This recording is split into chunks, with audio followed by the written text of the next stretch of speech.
Good morning, beautiful dreamers. It is December 29th, 2023. This is episode 30 of the Paul Green Comedy Podcast, a podcast for dreamers by a dreamer. I am just looping you all in on my journey as I try to navigate a very audacious and ambitious goal to become successful at stand-up comedy, my particular dream, and sharing with you what I'm learning, what I'm going through as part of this process for anybody who takes an interest in that. So I'm in kind of this weird situation with my next door neighbor. So I live in a townhome, so I have a shared wall with the neighbor. We have a backyard, and these new neighbors moved in a couple of months ago, and they have dogs that started barking the moment they moved in and have not shut up for months. And it's just getting worse and worse and worse. These dogs bark all day, every day, at different times of the day, long periods of time, sometimes as long as hours. Most recently on New Year's Eve, they barked for about 4 hours, starting at about 8 or 9 p.m., and I was still up around 12:30 to 1 a.m. listening to the bark. That was the first night. I actually called the police.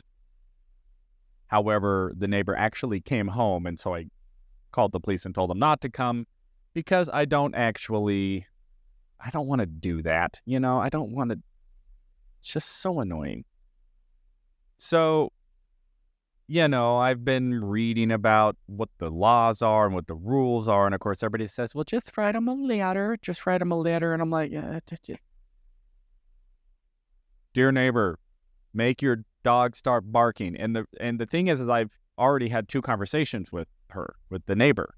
So she saw me about a month ago and just said, hey, are my dogs barking? Is that annoying? And I said, yes. But nothing changed. And then New Year's Eve, Christmas Eve, I saw her at almost 1 a.m. coming home because I was outside trying to just figure out what the heck to do with these annoying dogs. She happened to come home. I just said, hey, your dogs have been barking for 4 hours. This is really starting to become an issue. Nothing has changed. They were still barking. So the next thing that I did was I went to PetSmart and I bought one of these like ultrasonic dog training devices. Which supposed to happen is when it detects a bark, it lets out an ultrasonic pitch, and that is supposed to somehow agitate the dogs and stop them from barking when they learn that when they bark, it does this thing. But the problem is it doesn't go through a fence, and we share a wood fence. And so one of the panels of our wood fence is broken. So I tried to point the speaker at that in that space to try to get it to where it would point at the dogs and try to get them to shut up. They just barked right through it. It was like it wasn't there. And then when I get home from the gym tonight, there's a note on my fence saying, hey, I don't know what that speaker is pointing at my property, but can you please take it down? I'm like, okay. So your dogs are barking. They won't shut up. I've asked you to shut up, to shut up your dogs. I've tried to do what I can to stop the dogs from barking, buying this ultrasonic dog stopping device. And now you're telling me, oh, it's really annoying that you have a speaker pointing at my whatever. Oh, I'm sorry. That's annoying. So anyway, now I have to write her a note and say, well, what that speaker is, it's supposed to stop your annoying dogs from barking because you are not going to evidently stop this issue. You're not going to have a kennel inside. You're not going to leave them inside when you leave or whatever it is. Anyway, I'm really agitated, obviously. So what does this have to do with dreams?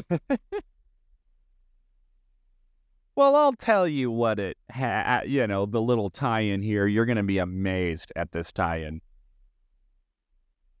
And, it's it's funny that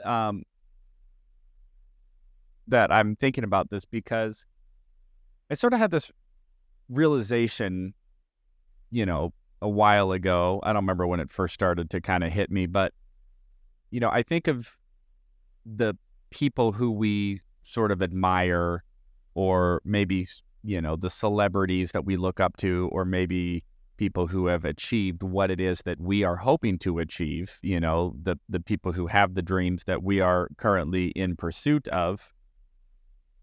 And I think so often we sort of have a tendency to romanticize them. At least I know I do. And I just sort of had this realization, and I'm just going, yeah, you want to know what? That celebrity that we think has this perfect life, or that I think has this perfect life, still has to wake up and deal with stuff. They just got to like get bills paid, and if they have kids, their kids pooped in their diaper. You know what I mean? Either that, or they all have nannies who clean it up for them. But even then, it's like, there's still like the day-to-day things that everybody sort of has to deal with. And I just don't think there's really any escaping that. Unless you're some sort of prince or something like that, and you're just completely isolated and coddled. But, I think that that's pretty rare. But, I think most people who are even maybe a celebrity, or who have what we would maybe consider a dream life, a lot of success, there's still just the day-to-day that they have to deal with. And especially those who, maybe made it big or had a big break a little bit later in their careers. Like, I think about this a lot with like Jerry Seinfeld. We think, oh, Seinfeld, he got on the Carson show, and then boom, he had this sitcom, and the boom, sitcom takes off. And I'm going, if you actually look at the dates or the time frame, I think it was 10 years before Seinfeld's first Carson appearance and the pilot episode airing of Seinfeld. I think it was 10 years. You can all fact check me on that. But when I think about that, I go, well, what was Jerry Seinfeld doing for that 10 years? I mean, every day he had to wake up, you know what I mean? He had to get the bills paid. I don't know how long into his career that he was able to sustain himself as a comedian, but, there was probably a period of time where that wasn't the case, to where he was pursuing comedy, he was living in New York, but wasn't able to pay his bills, with comedy. And he had to wake up every single day and survive, and pay the gas bill, and pay rent, and buy food, and pay for insurance, or whatever it is. I mean, I'm using Seinfeld specifically, but fill in the blank. Fill in the blank with anybody who's had success, who maybe wasn't born into it. Maybe, Paris Hilton didn't, maybe quite have that sort of day to day, but, her life definitely had her own very unique challenges of being born a wealthy celebrity. So, but anyway, I just sort of try to keep that perspective when I'm in the situation and where I'm going, yeah, I'm in the grind right now. I'm in the thick of it. I'm having to make ends meet, and, have a job while still trying to pursue comedy and trying to get footing, and, and find success. And I have to deal with the fact that I had some neighbors move in next door who have really annoying dogs, and they leave them outside all day and just let them bark and drive me insane. And I have to deal with that, and that seems like such a petty problem. And it is a petty problem, but I hope you're able to extrapolate that. I'm just using that as an example that, no matter what the pursuit is, you are where you are, and we have to get through the day and just navigate, a an annoying landlord, or a washing machine that breaks down, or a car that stops working, or running out of gas, or you know and no dream is going to alleviate those sort of day-to-day stubbing your toe experiences of just living life. And that is also why I think it is so important to learn as much as possible to try and love each moment and each day and the process, because I don't think getting any sort of level of success is really going to change the fact that you have to wake up every day and deal with stuff. Now, maybe the problems you're dealing with are maybe going to be, more extreme or more grand. Will Smith had to wake up the day after the Oscars and deal with the fallout of his actions, and deal with the fallout that, Chris Rock said a joke he didn't like, and he sort of blew up at him. And for him, it's because he's so famous, and I have to try to navigate my next door neighbor and try to figure out a way to resolve this in a manner that, doesn't make it awkward for this person who I have to live next to. She didn't ask for me to be here. I didn't ask for her to be there. I didn't ask for her to have dogs. She didn't ask to have dogs who bark a lot. But here we are, and now I'm just navigating this situation. And it's just such an interesting paradigm. Paradigm isn't the right word. Like a contradiction of realities. It's like, I've got this big dream, and I want to be famous and wealthy and be successful as a comedian, and be able to sell out large venues, and be able to have enough of a name that I can actually sell tickets to a show and tour and book out rooms. And I have to try to figure out how to word a letter to leave on my neighbor's fence because their dog has been barking nonstop for months, and it's driving me nuts.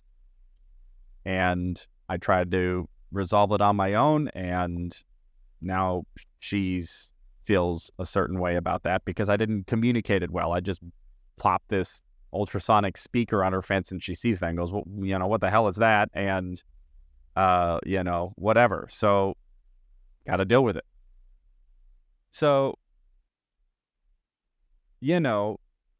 keep the dream, and if anything, do everything within your power and within your resources to make sure, though, that whatever those day-to-days are, that they don't throw you so off track that you aren't able to still pursue the dream with fulfillment and with as much joy as possible, while realizing that a lot of pursuing dreams is just anchoring down and doing it every day, And yesterday I sat down and wrote for an hour. Just put on my headphones. I went to a restaurant, ordered some chicken wings, put in the old earbuds, and then I just wrote. And it wasn't a great writing session. There was no big stroke of inspiration, but I did it. And I've been doing it consistently. I've gotten back on track. That's always been my goal, is to write an hour a day. And how I hit that goal consistently every single day? No, I'm not perfect at this. But I'm striving to be, and I'm not giving up. And I am navigating the day-to-day and the neighbors and their dogs, while also having very big, ambitious dreams and pursuing them as effectively and efficiently and as ambitiously and consistently as I can, and constantly striving to improve and get better at my process, get better at creating, get more consistent at putting in the work.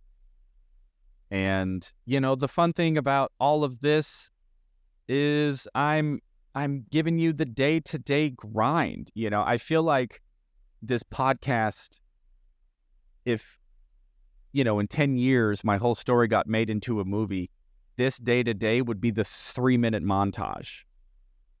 The years and years of just work and putting myself out there and the day-to-day writing, that's actually the least interesting part of any movie, and yet it's the most significant part. You watch Rocky, and what's the most important part of Rocky's success? It's that he woke up every day, ate his protein, went running for 5 miles, went and punched a, big slab of meat at the thing, went into the gym and sparred and trained, and he did that every single day for 6 months.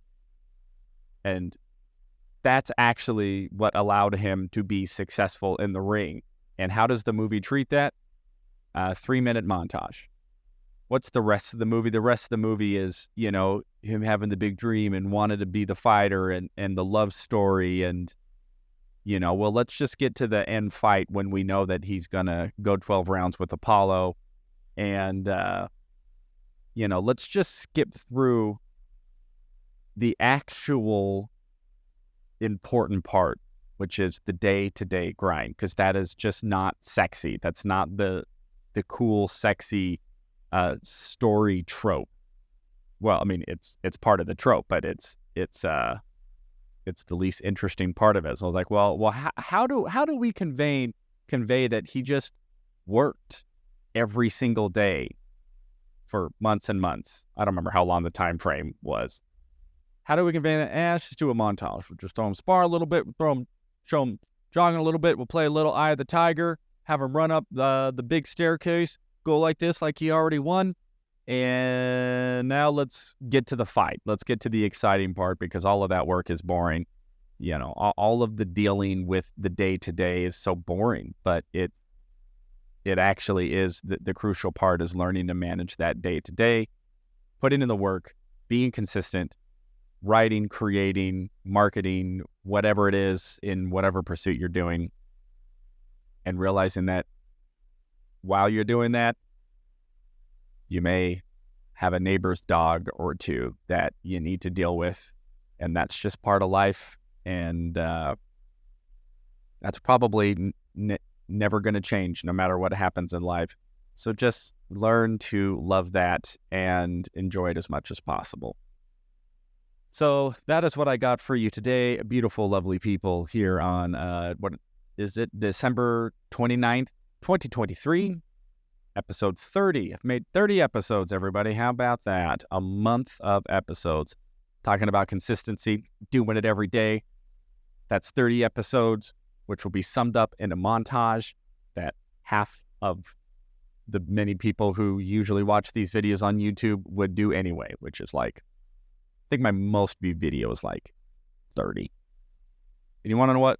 That thrills me to death when I see that anybody is watching these. And I hope that when you do, that you get a little bit of inspiration, little motivation, you feel a little bit better about where you're at, and that you are encouraged to go, hey, if this bald, old, wannabe, that's very self-deprecating. So somebody left a comment on my YouTube the other day, said, well, I hope you're not being self-deprecating. I'm going, actually, that's all I do. So here I am. I'm going for it, and you can too.